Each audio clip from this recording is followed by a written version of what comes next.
This segment of the news has been brought to you by Sun Oil Limited. Welcome back. Police are aggressively searching for at least 6 armed men wanted for 3 separate armed robberies that reportedly occurred this past Wednesday, according to Police Press Liaison Officer Chief Superintendent Chrislyn Skippings. The first armed robbery incident occurred sometime around 7:40 on Wednesday morning.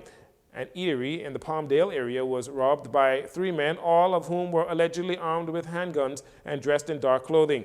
It is reported that the suspects entered and robbed the establishment and staff members of an undisclosed amount of cash and personal items before fleeing the area on foot in an unknown direction.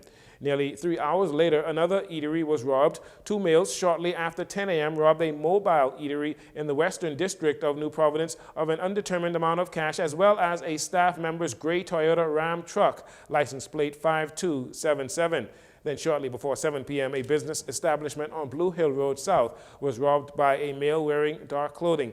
Police say the male with a gray backpack entered the establishment and demanded cash while brandishing a handgun. The culprit reportedly robbed the establishment of an undetermined amount of cash and fled the area in an unknown direction. Police are appealing to members of the public who may have any information regarding this incident or any other outstanding matters to contact the police at 919-911 or at the Criminal Investigation Department at 502-9991 or 2, or Crime Stoppers at 328-TIPS. That's 328-8477.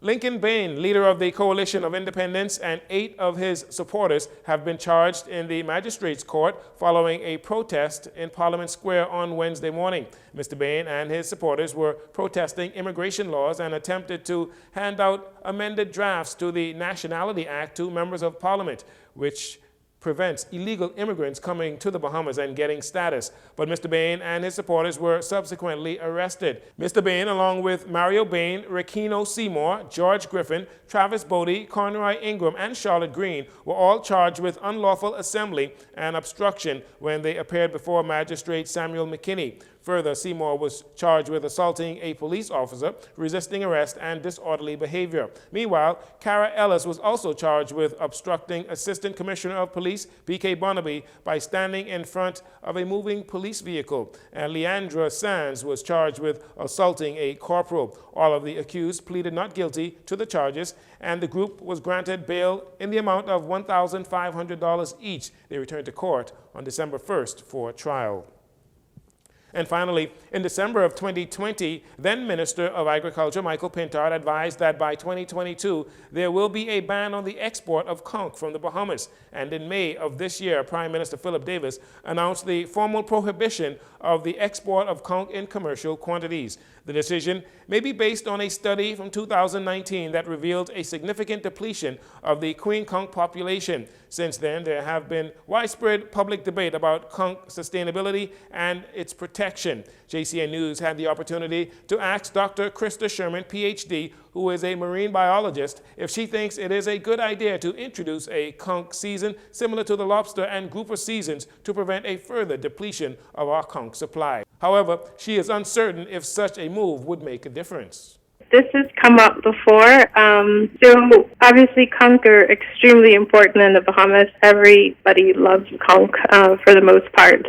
And there are recommendations that have been put forward with regards to protecting conch. My personal recommendation is not that we necessarily need a closed season for conch. Their reproduction is density dependent, so you actually need a certain number of conch in a specific area in order for them to find each other and breed. So if areas have been significantly depleted already, having a closed season in an area where there's not enough conch for them to actually do that, I don't know if that's actually going to be as effective as people would think.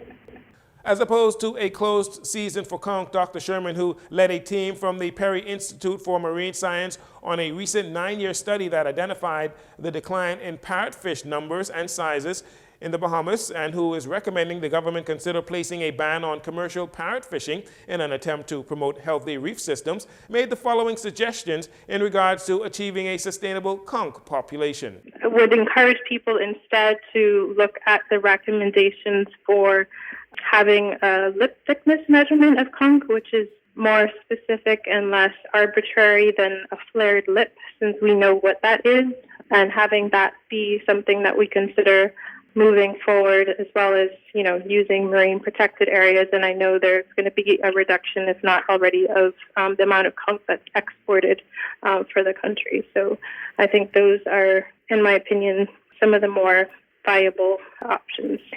Data released by the Ministry of Agriculture and Marine Resources show that 4.4 million, or nearly 640,000 pounds of conch meat was exported from the Bahamas in 2018, with royalties from the export amounting to $53,984. Meanwhile, the Bahamas National Trust is also on record calling for a ban on conch export from the Bahamas.